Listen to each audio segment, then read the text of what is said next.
नमस्कार, good morning, जोहार। JCERT के डिजी स्कूल में आपका स्वागत है। प्यारे बच्चों, पर्यावरण अध्ययन विषय पर आधारित आज की चर्चा में हम जानेंगे भूकंप आदि प्राकृतिक आपदाओं से होने वाले जान माल के नुकसान को। प्राकृतिक आपदाओं से होने वाले नुकसान को कम से कम करने के लिए आवश्यक सुविधाएं क्या हैं, इसे भी हम जानेंगे। साथ साथ हम यह भी जानेंगे कि प्राकृतिक आपदाओं के दौरान सरकारी एवं सामुदायिक मदद की आवश्यकता का महत्व क्या है। आइए तो इन्हीं सब बातों को जानने के लिए हम लोग शामिल होते हैं आज के इस डिजी क्लास में।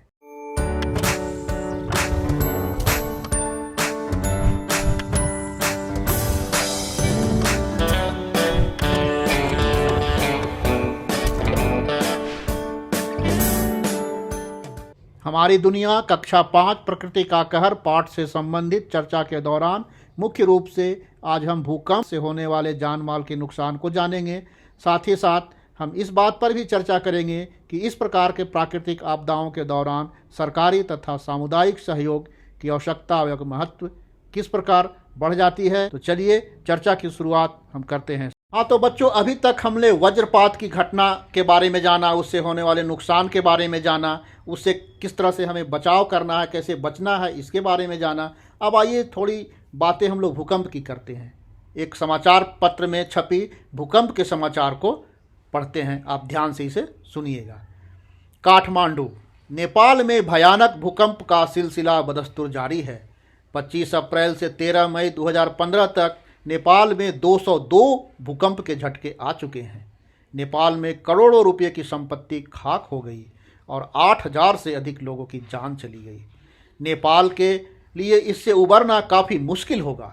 नेपाल में 25 अप्रैल 2015 को 7.9 तीव्रता का भूकंप आया था, जिसमें कई शहर जमींदोज हो गए। इस भूकंप में नेपाल में हजारों लोगों की जान चली गई। बच्चों, 25 अप्रैल 2015 को नेपाल में एक भयंकर भूकंप आया था और जैसा कि आपने इस समाचार में पढ़ा कि 8000 से अधिक लोगों की जान चली गई थी इस भूकंप में और काफ़ी दिनों तक भूकंप के झटके आते रहे थे।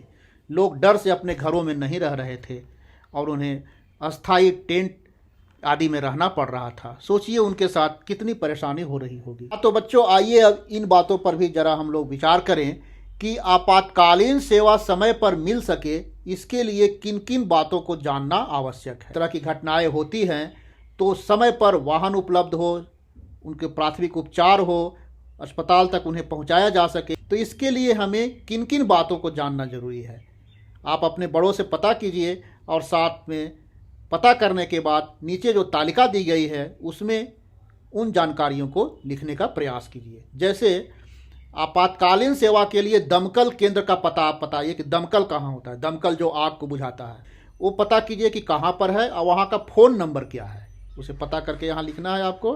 साथ साथ आप नज़दीकी अस्पताल का पता लगाइए और उसका फ़ोन नंबर भी पता लगाइए और इस तालिका को पूरा कीजिए।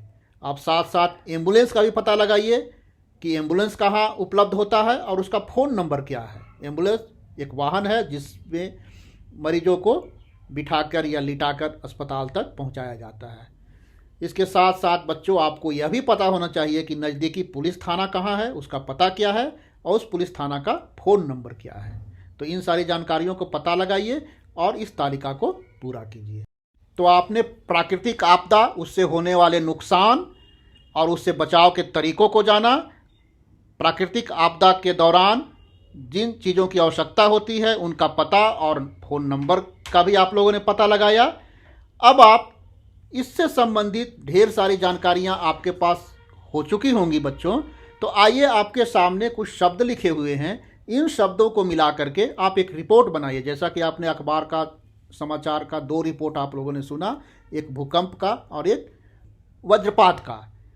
अब इन शब्दों को मिलाकर आप एक समाचार पत्र का या कोई अपना रिपोर्ट तैयार कीजिए। आपके सामने जो शब्द हैं मैं पढ़ दे रहा हूँ।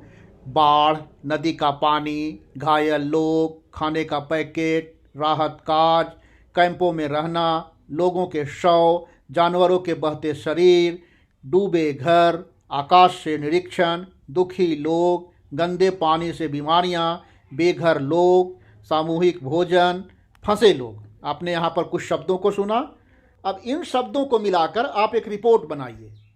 जैसे बाढ़ के पानी में फंसे हुए लोगों को सरकार और सामाजिक कार्यकर्ताओं द्वारा खाने का पैकेट उपलब्ध कराया गया, एक वाक्य बन गया। इसी तरह से कुछ वाक्य बना सकते हैं, जैसे बाढ़ के बाद लोगों के शव इधर उधर बिखरे पड़े थे, जानवरों के शरीर बाढ़ में बहे जा रहे थे, घर सारे डूबे हुए थे, सरकार के पदाधिकारी और मंत्री हवाई जहाज से आकाश से निरीक्षण कर रहे थे, दुखी लोग खाने और रहने के लिए इधर से उधर भटक रहे थे, लोगों को मजबूरी में गंदे पानी पीने पड़ रहे थे, इस गंदे पानी को पीने से लोग बीमार पड़ रहे थे, काफ़ी लोग बेघर हो गए थे, इन लोगों की मदद के लिए सामूहिक भोजन की व्यवस्था की गई थी और बाढ़ में फंसे लोगों को हेलीकॉप्टर और नावों के द्वारा बाहर निकाला जा रहा था। हाँ बच्चों, इस तरह का आप रिपोर्ट बनाइए एक पन्ने में, और इस रिपोर्ट को आप मेरे साथ ज़रूर साझा कीजिएगा